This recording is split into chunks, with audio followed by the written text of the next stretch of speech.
Hey y'all, this is Caffeine, Grace, and Truth, and we have been a little MIA because we have been pretty busy with life, and we've posted a couple posts on Facebook, and our post yesterday was on PPD, which if you don't know what that means, that's postpartum depression, which is very real, and it is very common in most women.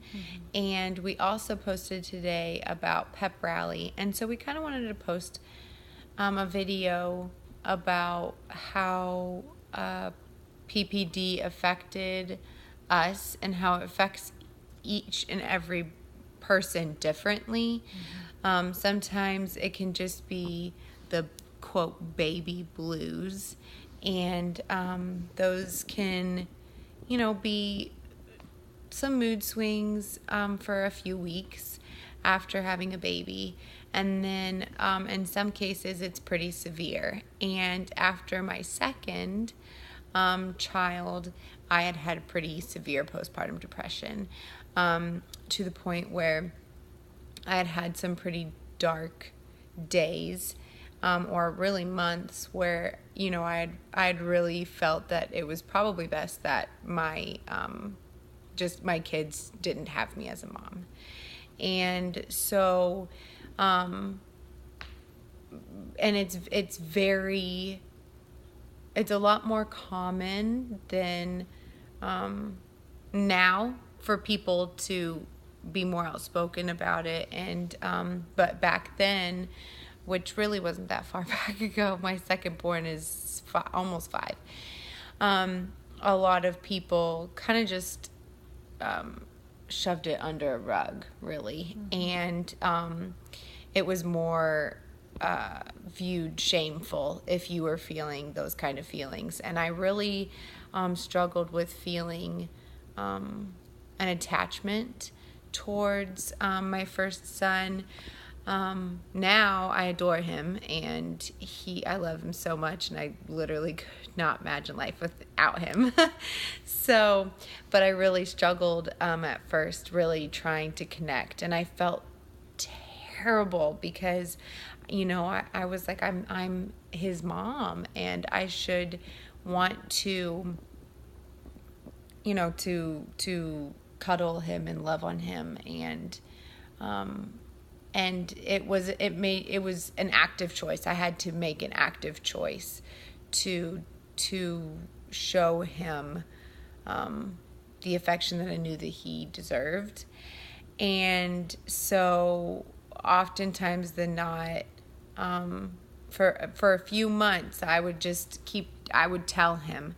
I mean, he was little, he was an infant, so he really didn't know the difference, but I would tell him, that I loved him, and that I was so, happy that he was my boy. And although I might have not felt it then, it's kind of the same thing in life. The more you say it to yourself and the more you speak it over yourself, eventually it'll ring true. And so eventually I did end up falling madly and crazily in love with him, and now he drives me nuts some days, but he keeps me on my toes. And so but there were times too where I had to give myself a pep rally, and I had to tell myself, like, Christina, get out of bed. You need to get out of bed, and you need to take care of the kids, and you need to take care of the house or whatever, because there were days where I did not feel like it. And it can be scary, and it can be embarrassing. And it can be very self-shaming, really. And you get worried about what people might think if you come out and you say that, I don't have the attachment that I feel like I should, or I feel like my kids would be better off. Because then people, could look at you differently, or or think that you know, are automatically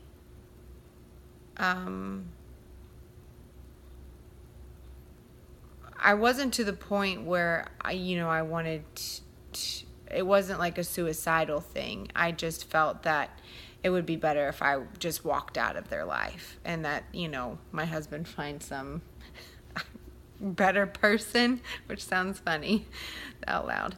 But but that's kind of how I felt. But I do know people who have been in that suicidal state, and even now we hear about women who do end up going and taking their own lives, and my heart hurts for those women, that they felt that there was nobody to listen or to hear them, or that they understand. that they felt so alone.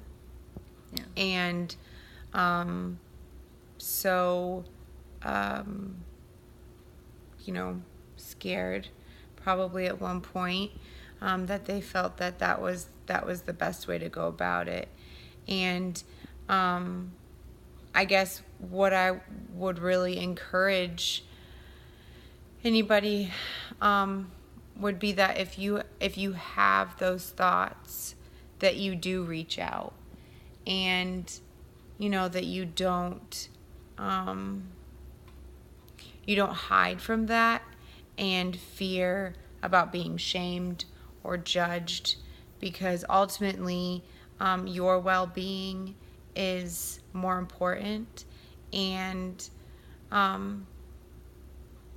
think too that it might not necessarily be for yourself at first. You might feel like, I'm completely content with how I'm feeling. You kind of want to sit in that maybe. And so if you're not necessarily wanting to get better for yourself, then it's hard, because with postpartum sometimes you don't necessarily feel a connection with your kids. But find something in your life that that keeps you holding on. And for me, it was really just praying over and over again that God would allow me to see my son for who he sees him as. And then again, just speaking over my son and, telling him how much I loved him. And it took, I think it was probably about 2 or 3 months before I really, without a shadow of doubt, that I was like, yeah, this kid's pretty amazing. And I never really was too open about it, because I stayed quiet about it. I mean, I struggled with it. And I mean, I was on medicine and stuff for it, but I never really told anybody about how hard it was. Because, well, same reasons I said. I was just scared that people would think that I was, I don't know, crazy or something. So do you have anything that you want to add? I mean, basically, we wanted to bring this out and discuss the fact that it is something that we have dealt with. Mine's different, but just like Christina said earlier, each one of us go through it differently. And although I didn't have postpartum depression with our earthly child, I had postpartum depression with our most recent angel baby. And yeah, I mean, it hit really hard. And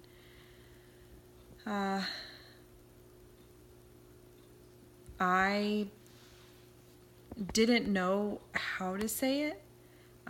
When I went into the doctor and discussed the fact that I was feeling the way I was, it was a completely different situation in that, I the loss of connection, that feeling of, or more like lack of connection, it wasn't because I had lost him. I was feeling a lack of connection with our earthly child. And that was scary because at the time, our son was already 2.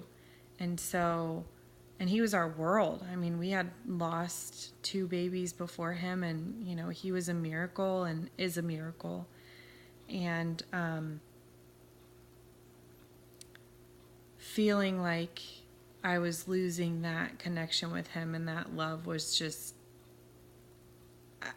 I don't know, indescribable, basically. Like, I don't even know if I have the words in my vocabulary to describe the way that I felt. And I remember talking to my sister and just being like, I don't know what this is. And she looked at me and she was like, you need to go talk to your doctor.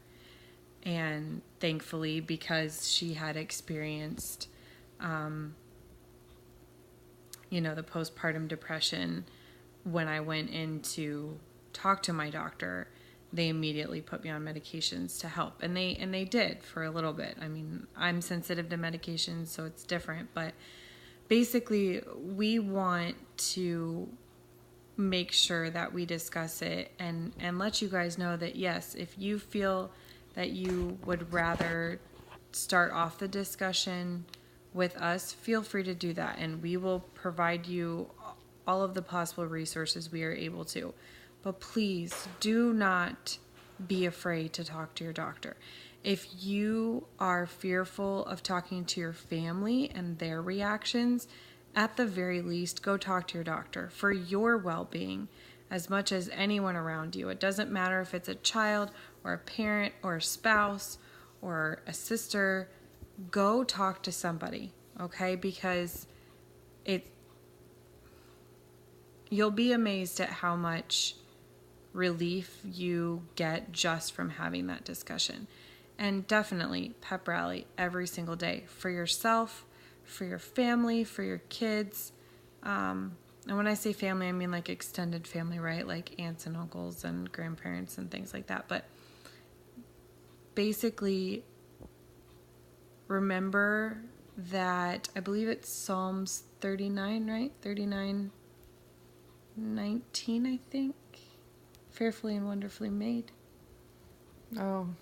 I believe it's Psalms 39:19. Don't quote me. I might have to Google it and double check. But we'll put it in the description box down below. But we are all fearfully and wonderfully made, and each one of us have a big purpose, and we want you all to fulfill that purpose through God. And please know that we're here. We're going to be praying for all of you. We love you all.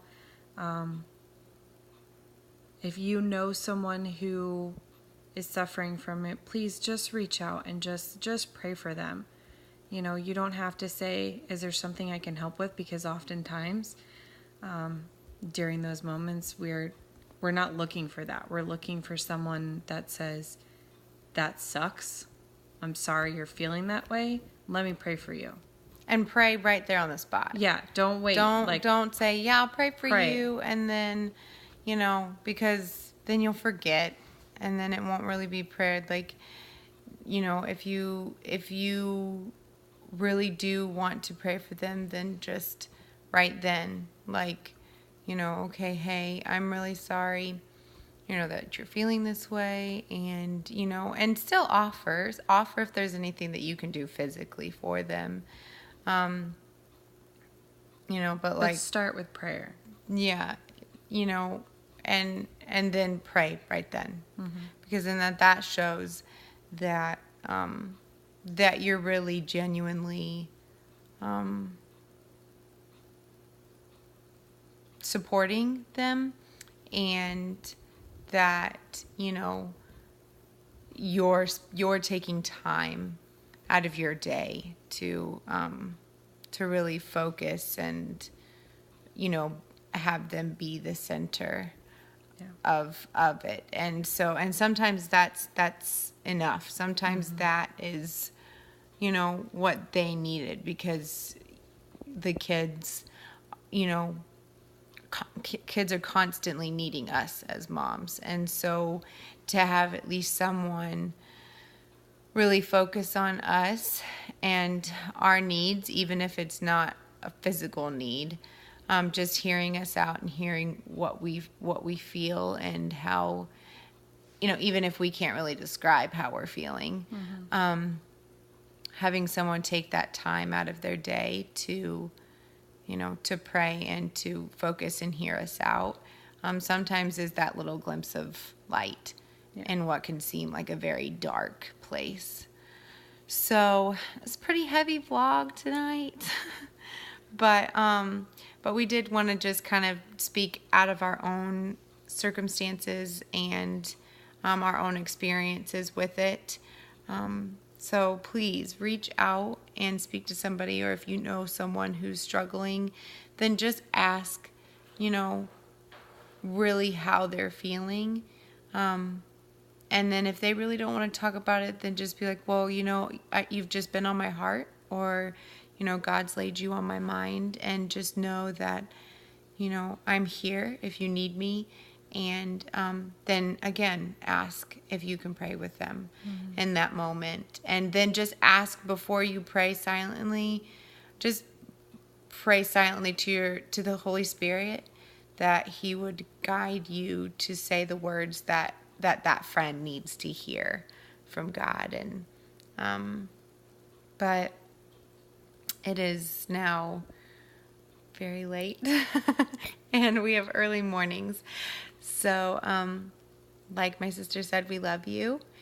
And we'll be posting another video here probably in a few days, probably again. So everyone, have a wonderful night, and we will see you another day. Make sure you subscribe. Check out the description, the link in the description box below to our blog if you have not seen it yet, so that you can read the posts that we're referencing in this vlog tonight. And make sure you hit the notification button so that you're able to see when we post new videos. Have a wonderful night. God bless y'all. Thank you so much. Bye.